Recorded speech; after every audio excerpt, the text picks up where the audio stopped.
Halo Pak D Lover, ketemu lagi ya sama Pak D. Dan seperti biasa, kali ini Pak D bakal mendongeng sebuah alur cerita dari film-film yang kalian request. Dan untuk hari ini requestan datang dari teman kita yang satu ini. Dia merequest sebuah film yang berjudul Dead or Alive. Film ini adalah film action fighting yang merupakan live action dari game yang berjudul sama. Kalau kalian pernah main gamenya, mungkin kalian nggak bakalan asing ya dengan berbagai karakter di film ini. Jadi langsung saja kita masuk ke video. Silakan klik dulu tombol subscribe-nya, klik. Kalau sudah, silakan duduk yang manis, jajar yang rapi, siapkan marimas rasa jeruk, pisang suju, Timex, dan Pak D, puter intro nih Pak D.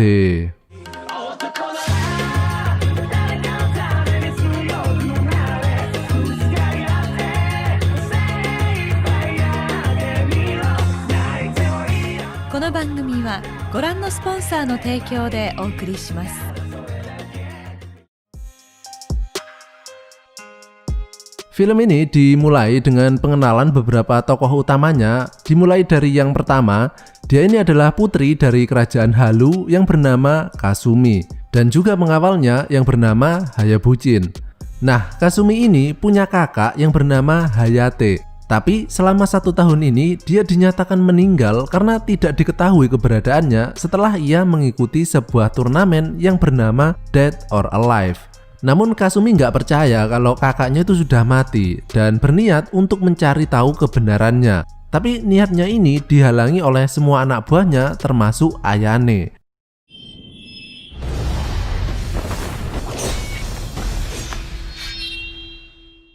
Karena jika Kasumi sampai meninggalkan kerajaan ini, maka Kasumi akan dianggap berkhianat dan tidak akan menjadi putri di kerajaan tersebut lagi. Tapi hal itu tidak menghentikannya dan tetap memutuskan untuk pergi mencari kakaknya. Kasumi dengan cepat menginjak-injak kepala para anak buahnya, kemudian dia mencolot dan terbang menggunakan layangan, kayak ninja Hatongsis ya.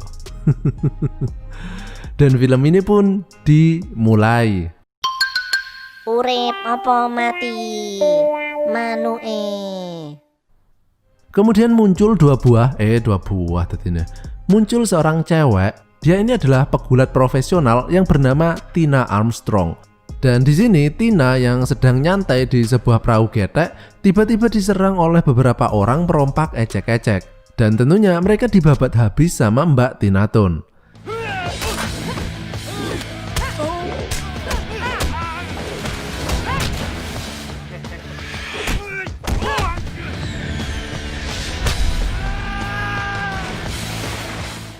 Karakter selanjutnya adalah seorang pencuri yang bernama Christy. Dan di sini Christy sedang mau ditangkap sama polisi. Tapi karena Pak Polisi terpukau dengan kemelohean tubuh Christy, akhirnya Christy ini pun berhasil lolos dari jeratan hukum. Dan itu tadi adalah beberapa karakter utama di film ini yang sekarang sudah pada berkumpul dengan beberapa karakter lainnya di dalam sebuah pesawat. Mereka ini sedang menuju ke sebuah pulau terpencil untuk mengikuti acara turnamen Dead or Alive yang memperebutkan hadiah sebesar 10 juta dolar. Dan di sini mereka diharuskan untuk terjun dari pesawat ala PUBG atau FF ya.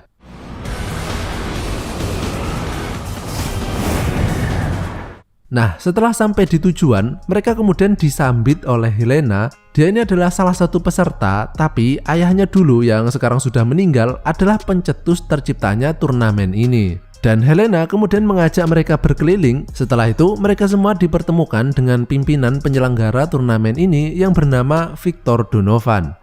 Mereka semua kemudian di-scan untuk melihat tingkat tingkat kebugaran fisik mereka. Nah, setelah itu mereka disuntik dengan cairan kenikmatan yang berisi nanobot yang berfungsi untuk memantau status fisik mereka secara live. Dan semua itu bisa dipantau dengan komputer yang dikelola oleh seorang kutu buku yang bernama Weatherby. Keesokan harinya, semua peserta ini berlatih sesuai dengan teknik bela diri mereka masing-masing. Mulai dari Hayabuchin yang berlatih menggunakan dual vibrator atau nunchaku, Tina yang sedang nyepaki guling yang tidak bersalah, Kasumi yang memperkuat teknik totok syaraf yang dipelajarinya dari klinik Tongfang, sementara Helena cuma asik muter-muter dengan sempak ajaibnya.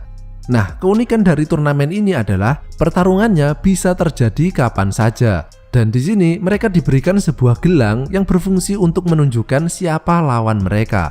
Mereka semua kemudian bertarung dengan lawan yang ditentukan, dan di hari pertama ini pemenangnya adalah Bayman, Mbak Semlohe, Hayabuchin, dan Helena. Setelah itu, Mbak Semlohe yang sedang istirahat bareng pacarnya yaitu Max, mereka berdua ini sama-sama pencuri ya. Dan Max mengatakan bahwa sebenarnya di tempat ini terdapat uang sebesar 100 juta dolar yang jelas lebih besar dari nilai hadiah utamanya yo. Dan menurut Max bahwa ayah Helena yang menjadi pendiri turnamen ini, dia yakin bahwa Helena lah yang menjadi kunci dari harta tersebut. Namun Max masih belum mengetahui lebih jelasnya. Dan karena pikiran nggak bisa plong sebelum melakukan hodong, jadi mereka pun melakukan acara tebar-tebar benih kehidupan. Sementara itu, Kasumi sedang melawan Leon.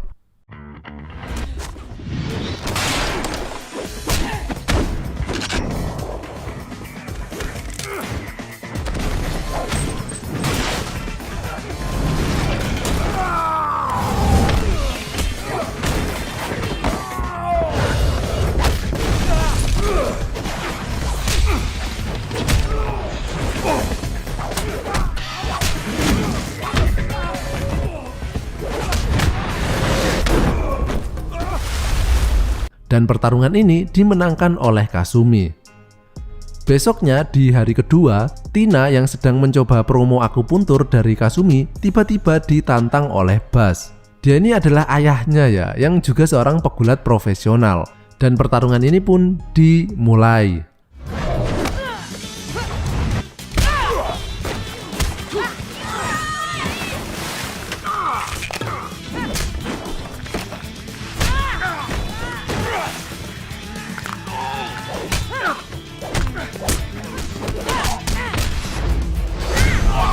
Dan pertarungan ini dimenangkan oleh Tina.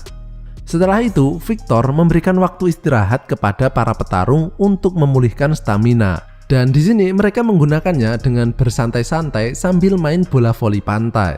Ya, meskipun Pak D agak bingung ya dengan permainan ini, karena bolanya itu terlalu banyak loh. Toew gitu. Takut salah nyemes Pak D. Sementara itu, Victor yang perhatiannya teralihkan oleh bola toew tadi, Hayabuchin diam-diam berusaha menyelinap masuk ke tempat Victor untuk mencari informasi.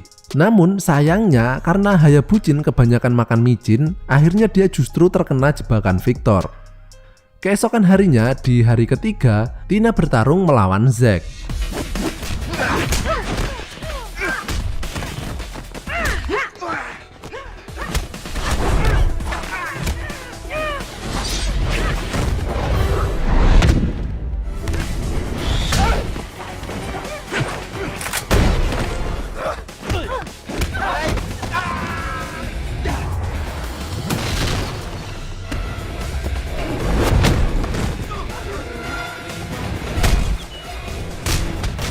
Dan pertarungan ini dimenangkan oleh Tina. Di pertarungan penyisihan terakhir, Mbak Semlohe dipertemukan dengan Helena. Dan bermodalkan sempak ajaib, pertarungan Ero kemudian dimulai.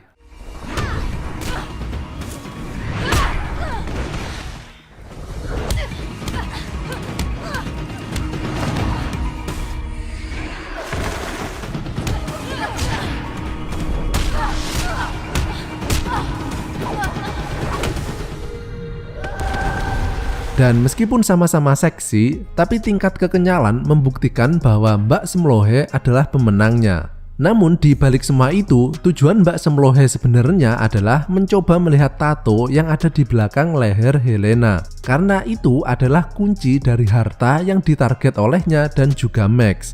Dan kini jumlah peserta hanya tinggal 4 orang saja, yaitu Kasumi, Hayabuchin, Tina, dan Christy. Namun Hayabuchin yang telah menghilang dari kemarin membuat mereka bertiga mencoba mencarinya. Mereka kemudian datang ke tempat Victor dan di sini mereka menemukan Hayabuchin yang sedang rebahan. Tapi sayangnya itu juga adalah jebakan yang sudah disiapkan oleh Victor. Sementara itu, Weatherby yang sedang ngobrol dengan Helena kemudian mengungkapkan sebuah fakta bahwa sebenarnya dulu ayah Helena itu mati dibunuh oleh Victor karena ayah Helena tidak setuju dengan rencana jahat Victor di dalam turnamen ini. Victor yang mendengar percakapan tersebut kemudian menyuruh para geng Dal Kenyot untuk membunuh mereka berdua.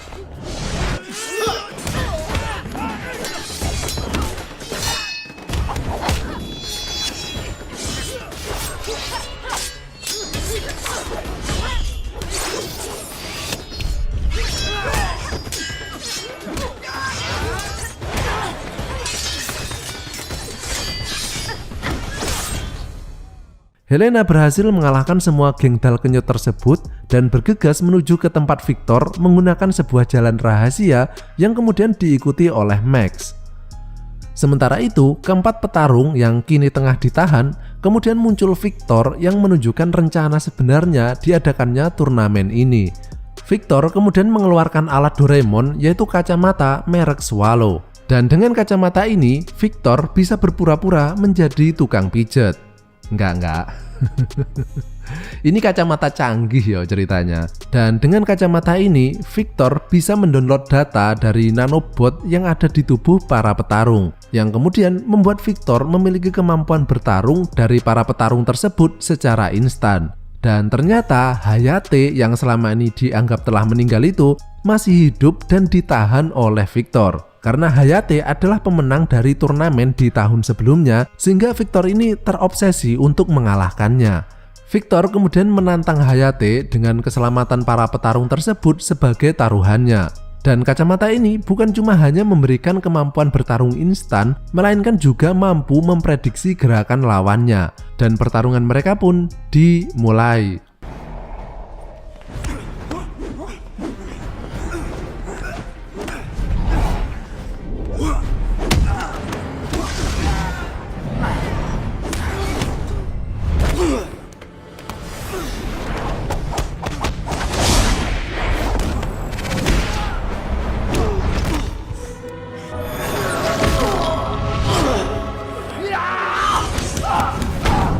Hayate di sini kalah dan terlempar keluar, namun untung saja dia berhasil diselamatkan oleh Ayane.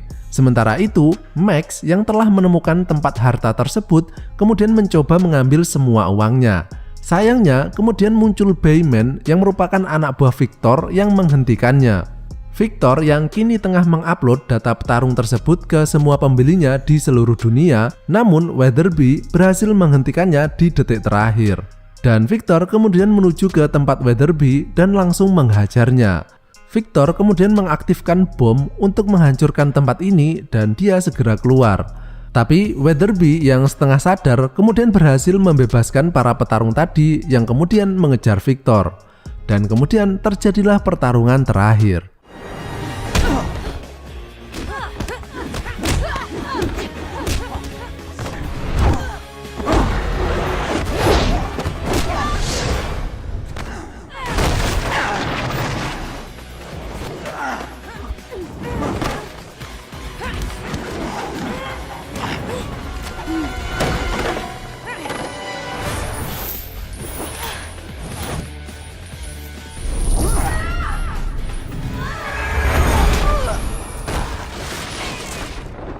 Para petarung ini hampir saja kalah, namun Mbak Semlohe berhasil menendang Victor yang kemudian membuat kacamatanya terjatuh.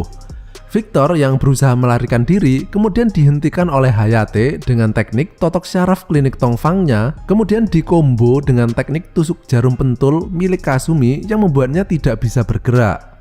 Namun, bom yang sudah hampir meledak kemudian membuat mereka harus segera pergi melompat dari tempat tersebut. Bom pun kemudian meledak dan Victor akhirnya modiar. Beberapa saat kemudian muncul perompak di awal-awal film tadi yang berusaha menjarah tempat tersebut. Tapi wajah mereka seketika berubah ketika tahu kalau itu adalah Tina yang menghajarnya tadi. Semua tokoh utama kita akhirnya berhasil selamat dan film ini pun berakhir.